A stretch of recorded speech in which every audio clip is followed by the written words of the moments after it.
Year 5 and welcome to your lesson 6, okay? This is about writing the build-up and the problem, okay? Yesterday you wrote the opening, okay, and hopefully you've edited that if it needs to be done, okay? If you've self-assessed it, that's brilliant, or someone else in your house has read it and giving you some hints and tips, brilliant, okay? So now we're going to move on. So, what should a story build-up do? So the build-up should allow your reader to get to know the characters more and be introduced to the main problem within the story. Describe the character in depth if you haven't already done so. So, the two main characters in our story is the Lorax and the Onceler. You are the boy and you are observing, or you are the narrator. Okay? So, begin to show the reader the issue, the problem. For example, within the Lorax, the build-up is introduced when the Onceler begins chopping down trees.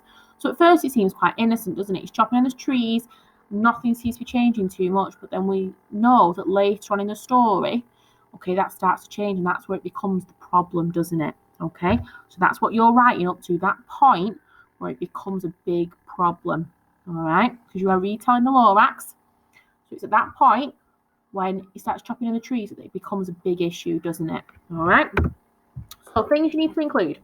Thoughts and feelings of the character. So we know that the Onceler's a little bit selfish. He's not really thinking about the trees. He's actually thinking that the Lorax is a bit of a bothersome creature, isn't he? But we do know the Lorax, on the other hand, is thinking that this is the worst thing ever. He's very much in tune with the nature, okay, and thinking about the trees and the animals. You may have some dialogue in there. We know that the Onceler and the Lorax they speak to each other, okay, sometimes not nicely, and they show that using exclamation marks, so that they're shouting at each other, they're exclaiming things, okay. Dramatic statements, okay. So, like we looked at yesterday, that the one that said that Marley is dead, that's quite a dramatic statement. So you may want to say something about the trees, using that, magpieing that idea. So action. So this is like when the Onceler is building his factories, okay, and where the Bar Baloots have to go and the Swami Swans have to go, okay. Now I've put there a variety of punctuation because I really want you to get that feeling across to the reader that there is a friction between the Onceler and the Lorax, that things are happening and that they're either not happy about it, or they're shouting at each other, or that dramatic statement will need an exclamation mark, okay? I really want you to try and convey to your reader that this is a huge problem, okay? Because we can see by the end of the story, we know it's a huge problem, but at the minute, your reader does not, okay? So we really need to get that point across. Right. Once you have finished writing that, because once again in your pack you've got a blank sheet of paper that looks just like the other one, okay, with a little box at the bottom for your picture. Right, what I want you to do is reread it. Does it make sense? All right, that's the main one. Does it flow? Okay, that's what that means. If it makes sense, does it flow? If you're saying that the Onceler's chopped down a tree and then you suddenly flip back to all the trees stood nice and tall, that doesn't quite make sense, does it? And it doesn't flow. You need that cohesion. That's what we call it, cohesion. Right.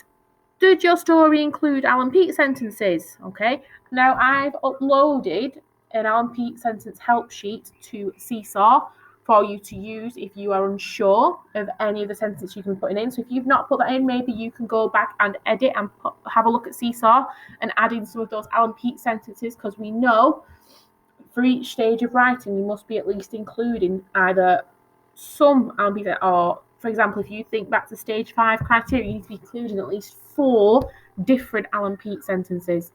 Okay. Now, does it include dialogue? Because if it's not included dialogue at the moment, it probably should have done, because especially during that problem, the Lorax keeps popping up and saying, hang on a minute, what you're doing is wrong, you must stop. So if you've not included dialogue, please make sure you do so. And if you're including dialogue, it must have inverted commas. Okay. Now I've put there include description of character or setting. Now that's just to keep it going.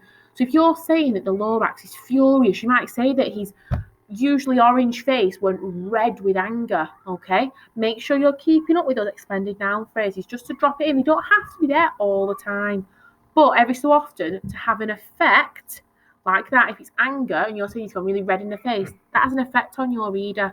Okay, so it does not have to be every single sentence, but it's good to have it still in there. Okay. Now, once you've done that, as always, please get someone to read it if you possibly can. If not, read it out loud to yourself. Sometimes we read things out loud, we suddenly realise that it doesn't make sense, or that word doesn't sound right there. Okay, because if you come back with these and they're written on and they're edited, brilliant. I don't mind that at all. Okay. However, please make sure you have a go at making sure your handwriting is really nice and neat, because I know that when we've been off for summer, when I come back, my handwriting needs a little bit of work. Okay. So if your handwriting, you're thinking, I could do with joining those letters up, have a go. All right. This story that we're writing is really adaptable in terms of tightening up all those skills you already have. Okay. I look forward to reading these, just like your openings yesterday.